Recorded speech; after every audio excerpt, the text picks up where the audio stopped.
Over the last few days, I watched the price of precious metals drop pretty significantly.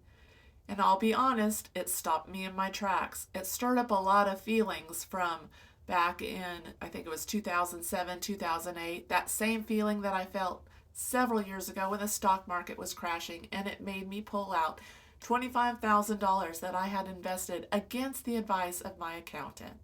I reacted in fear of losing what I had already saved.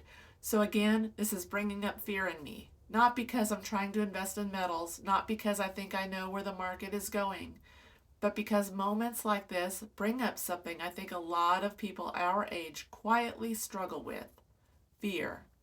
Fear around investing, and especially later in life. I want to be really clear before I go any further. I'm not here to predict markets. I'm not saying anything is or isn't manipulated, and I'm definitely not giving investment advice. What I am talking about today is the emotional side of investing, because that's the part nobody prepares you for. Everything looks great and you feel great when the market's going up, but when it drops suddenly, whether it's metals, stocks, or anything else, it can make you freeze. You start thinking, what if I put money in at the wrong time? What if I lose what I worked so hard to save? I don't have decades to recover. Those thoughts hit differently when you're in your late 50s or 60s, because this isn't play money. It's not monopoly money. This is security money. This is future me money. When you're younger, people just say, just wait it out. The market always recovers. But when you're closer to retirement, volatility feels personal. You don't just see a chart, you see groceries, insurance, housing, whether you'll be okay if something unexpected happens.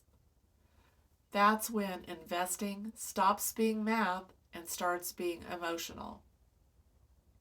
And this is where I think it helps to zoom out, not to ignore fear, but to balance it with perspective. Historically, the U.S. stock market has averaged about 10% a year before inflation and roughly 7% after inflation over many decades. That long-term average already includes crashes, recessions, war, inflation, pandemics, all of it. That doesn't mean investing is risk-free, and it's definitely not a guarantee. But it does remind me that short-term swings don't tell the whole story, even when they feel overwhelming in the moment. I know I can't freak out this time and pull everything out like I did before, because looking back, I realize how much money, how much compound interest I lost by doing that. I think this is one of the biggest reasons people hesitate to invest later in life. Not because they're careless, not because they don't understand numbers, because I certainly understand numbers, but because uncertainty feels dangerous. So people wait, they hold cash, they say, I'll start once things calm down. But the truth is, things never really feel calm. This is especially hard if you feel like you're trying to catch up with your retirement savings. When you feel behind, every decision feels heavier, every move feels like it has more consequences, and instead of moving forward imperfectly, a lot of people freeze, because freezing feels safer, even when it isn't.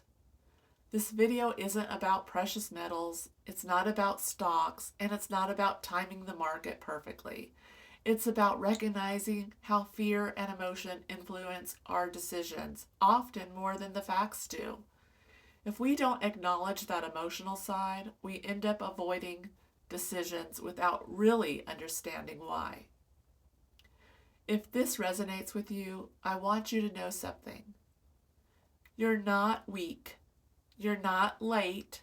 You're not bad with money. You're human. And it makes sense that investing feels scary when you're closer to needing the money. This channel isn't about perfect plans or pretending things are simple. It's about slowing down, thinking clearly and being honest about how this actually feels, especially later in life.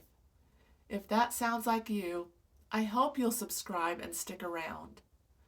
And if this made you stop and think, please like the video or share it with someone who might be feeling the exact same way but hasn't said it out loud. Thanks for spending a little time of your day with me today. I'll see you in the next video.